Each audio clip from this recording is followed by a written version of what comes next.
Nagpur ordnance factory भंडारा से मैं इतने दूर आया हूँ, ये मोदी जी की कृपा है। क्योंकि आज मेरी बच्ची सिर्फ 1.5 माह की है, लेकिन मैं आज अपने बच्ची की परवाह चिंता ना करते हुए भी आज मुझे इतना मजबूर किया मोदी जी ने कि आज हम इस जंतर मंतर पे आए हैं। 2024 तो बहुत दूर है। अगर मोदी जी आज हमारे सेंट्रल गवर्नमेंट एम्प्लॉइज के अगर आज आपने अगर चुनाव लिया ना मोदी जी, आपके अपोज में 95% 99% लोग आपके अपोज में जाएंगे मोदी जी। इतना नमस्कार, एक बार फिर से आप सभी का स्वागत है DS4 न्यूज़ में। इस वक्त हम लोग मौजूद हैं दिल्ली के संसद मार्ग पे। NPS को लेकर के जो है लगातार विरोध प्रदर्शन देखने को मिल रहा है और ये पहली बार नहीं है, लगातार कर रहे हैं। लेकिन बताया जा रहा है कि 18 साल पहले ये जो स्कीम लागू की गई थी, विरोध प्रदर्शन जो है धीरे धीरे कर रहे थे। लेकिन आज के हालात को देखते हुए जो है भारी तादाद में लोग यहाँ मौजूद हैं, अलग अलग राज्यों से आए हैं। क्या कुछ समस्याएं हैं उससे बातचीत करेंगे और जानकारी लेंगे कि एक तरफ सरकार जो है इसके काफ़ी सारे फायदे बता रही है, लेकिन इनको क्यों नहीं समझ में आ रहा है, उससे बातचीत करेंगे। हाँ जी भैया, सबसे पहले आप ही जानकारी ले लेते, कहाँ से आए हैं, क्या नाम है?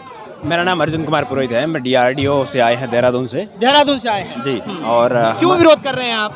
एक्चुअली जो NPS है, नेशनल पेंशन सिस्टम है, जो 1 जनवरी 2004 के बाद रिक्रूट हुए सभी केंद्र सरकार के कर्मचारियों के लिए नया सिस्टम है। उसमें यह है कि आपको मार्केट रेट बेस्ट पेंशन मिलेगी। हाँ। जिसको एक्चुअली मार्केट रेट बेस्ट पे है तो फिर उसका अप डाउन इस तरह से होता है कि आपको एक फिक्स्ड पेंशन, जिस तरह से ओल्ड पेंशन सिस्टम है, पेंशन रूल्स 1972 है, जो अभी पेंशन रूल्स 2021 है, उसके अकॉर्डिंग आधी कम से कम 50% आपकी पेंशन बनती है, वो NPS में नहीं बनती है। तो उसके हिसाब से देखा जाए तो आज की तारीख में जिनका बेसिक कम से कम 30,000 रुपये के आसपास है, वो अगर रिटायर हो रहा है 15-20 साल बाद रिटायर हो रहा है, तो उसको मात्र 3,000 से 4,000 या मैक्सिमम 5,000 रुपये तक पेंशन बनती है। अब आप सोचिए कि इस महंगाई के ज़माने में वो 5,000 रुपये में क्या कुछ खर्च करेगा और क्या बचाएगा। बचाना तो छोड़िए, वो अपना परिवार तक नहीं चला पाता है। 5,000 रुपये आप सोचिए, 5,000 रुपये से क्या होता है सर? मैक्सिमम कितना मिल जाता है ये जो NPS के तहत जो स्कीम लाई गई है? NPS अभी जैसे जैसे ये टाइम आ रहा है वैसे वैसे एक्सपोज हो रहा है। एक्चुअली ये मार्केट बेस्ड है, तीनों कंपनियों में अलग अलग शेयर लगता है उसका 30-33 इस तरह से। तो ये कितने साल पहले लागू हुआ था? ये 2004 में 1 जनवरी 2004 के बाद जब NDA गवर्नमेंट थी, अटल बिहारी वाजपेयी सरकार थी, उस वक्त इसको लागू किया गया था।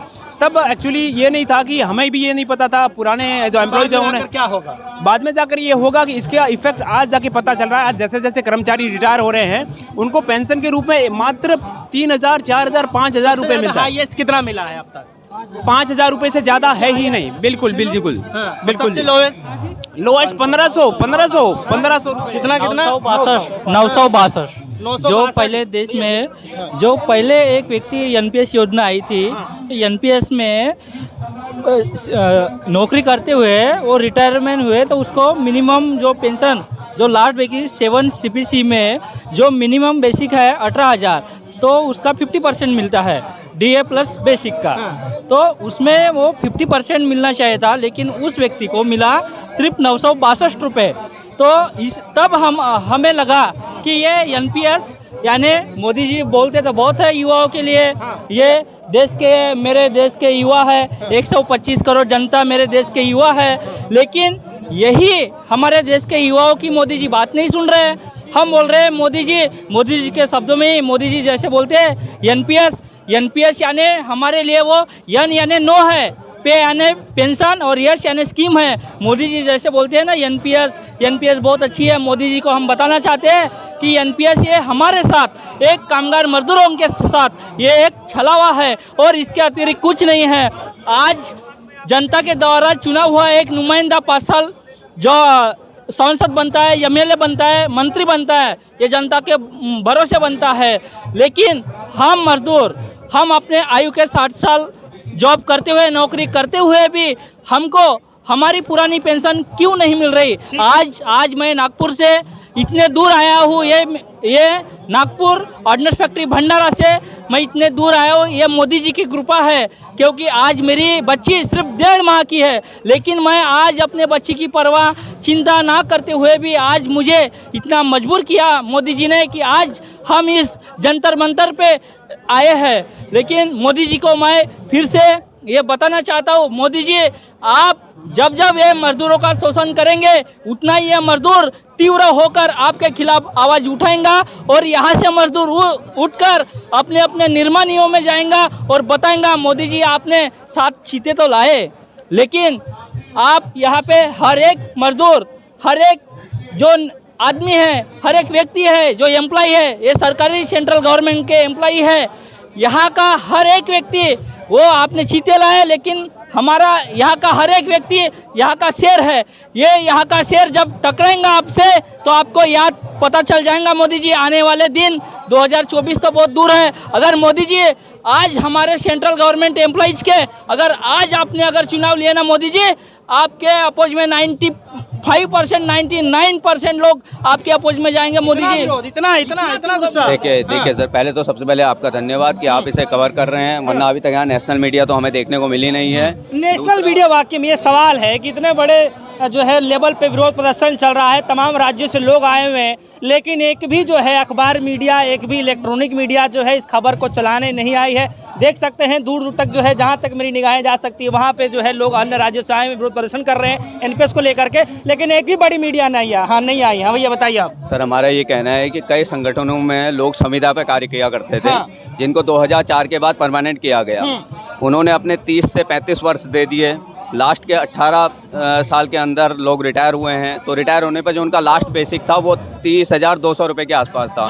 तो ओल्ड पेंशन के स्कीम के अनुसार उनको जो पेंशन मिलनी चाहिए थी वो 15,400 से प्लस में मिलनी थी, लेकिन अभी हमारे एक साथी रिटायर हुए हैं जिनकी इस समय पेंशन है 2,772 रुपये। इतने वर्ष उन्होंने सेवा दी, 35 साल की सर्विस करी, जिसमें से उनकी कुछ सेवा संविदा में रही और 18 वर्ष की सेवा उनकी क्या कहते हैं आपकी परमानेंट रही। उसके बाद उनको क्या कहते हैं आज की डेट में दूध का खर्चा भी आदमी को 3 से 3,500 हज़ार रुपये के आसपास चले जाता है, तो उसको घर चलाने के लिए सिर्फ 2,500 रुपये दिया जा रहा है। तो हमारा तो ये कहना है कि अगर देश में 60 साल पुराने क्या कहते हैं चीते वापस आ सकते हैं तो 18 साल पुरानी पेंशन भी वापस आ सकती है। ये बहुत बड़ा सवाल। ठीक है, हाँ। हमारा ये मानना है। और दूसरा ये है, आप देख रहे हैं कि हर क्षेत्र से आदमी इतना परेशान होकर के अपने सारे काम छोड़ करके अपने संगठन में जो उसकी महत्वपूर्ण भूमिका है, हम डीआरडीओ से हैं, डीआरडीओ अपने प्रोजेक्टों में काम कर रहा है, उसके बावजूद भी हमें क्या कहते हैं यहाँ 1 दिवसीय धरने के लिए आना पड़ रहा है। कहाँ से आए आप लोग? हम लोग देहरादून से आए हुए हैं। आप कहाँ से आए हैं? डीआरडीओ देहरादून। सब लोग देहरादून। भंडारा से है, महाराष्ट्र से आए हैं। आप कुछ लोग महाराष्ट्र से भी आए हैं। आते हैं 2 मिनट। हाँ, तो हमारा ये कहना है कि मोदी जी को इस विषय में सोचना चाहिए और हम ये हमारा अधिकार है, हम इसे लेके रहेंगे।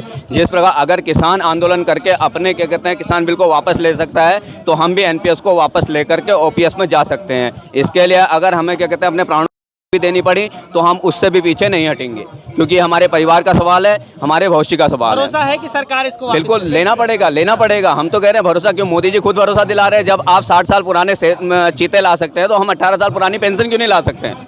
हमारा ये मानना है हम ला सकते हैं। अगर देखिए जब जब मजदूर रोड पर आया है तब तक क्रांति हुई है और हमें उम्मीद है कि हम क्रांति को लेकर रहेंगे। चलिए जल्दी। सर, आपके चैनल के माध्यम से मैं बताना चाहूँगा, वही वृद्ध में 60 साल के बाद हम जब घर जाएंगे, रिटायर होंगे, तब हमारे पास में नई पेंशन होगी, ना हमारा शरीर साथ देगा, तो हम ऐसे में क्या करेंगे? हमारे पास में जैसे सोशल सिक्योरिटी नाम की कोई चीज़ नहीं होती है, जो सामाजिक दायित्व होता है, जो हमारा भारतीय संविधान बताता है कि सामाजिक दायित्व एक सरकार का काम है। आज उस दायित्व को भी सरकार खबरदम करना चाहती है, जबकि हम हमारा पूरा तन मन धन से सेवा करते हैं। जो हमारा हक है, पेंशन हमारा हक है, ये मिलना चाहिए, जबकि हम अपनी पूरी सेवा देश की सेवा के लिए दे रहे हैं सर। हमारा ये कहना है कि सर अगर आप हमें पेंशन मरने के बाद दे सकते हैं तो हमें जीते जी पेंशन क्यों नहीं दी जा सकती है? तो उसका भी है। कब तक लग रहा है कि ये जो स्कीम लाई गई है हमें तो ये लगता है कि 2024 से पहले इनको सुनना पड़ेगा। 24 इसलिए क्योंकि इलेक्शन आने वाला है, उससे पहले क्या कहते हैं कई जो राज्य हैं वो पेंशन की घोषणा कर रहे हैं, तो इनको मजबूरी में करनी पड़ेगी। अगर 10 से 12 राज्य पेंशन की घोषणा कर देते हैं तो इन लोगों का अस्तित्व रह क्या जाता है, ये उसके बाद करेंगे। इससे ज़्यादा सख्त और आंदोलन होंगे। आज तो ये 1 दिवसीय है, इससे पहले हमने 52 दिन का धरना करा था, जिसमें सरकार ने डर करके हमें 10% से 14% अपना अंशदान देना शुरू करा। पहले हमारा 10% अंशदान जाता था और 10% ही सरकार का आता था। इनको ये भय रहा तो इन्होंने 14% देना शुरू करा। अभी इन्होंने 2004 से पहले जिन लोगों का कैंपस सिलेक्शन के तौर पर सिलेक्शन हुआ था उन लोगों को पुरानी पेंशन में वापस लिया है। और इस सरकार इतनी निकम्मी सरकार है कि हमारा जो 10% कट रहा था और अपना 14% विद इंटरेस्ट वापस ले लिया है।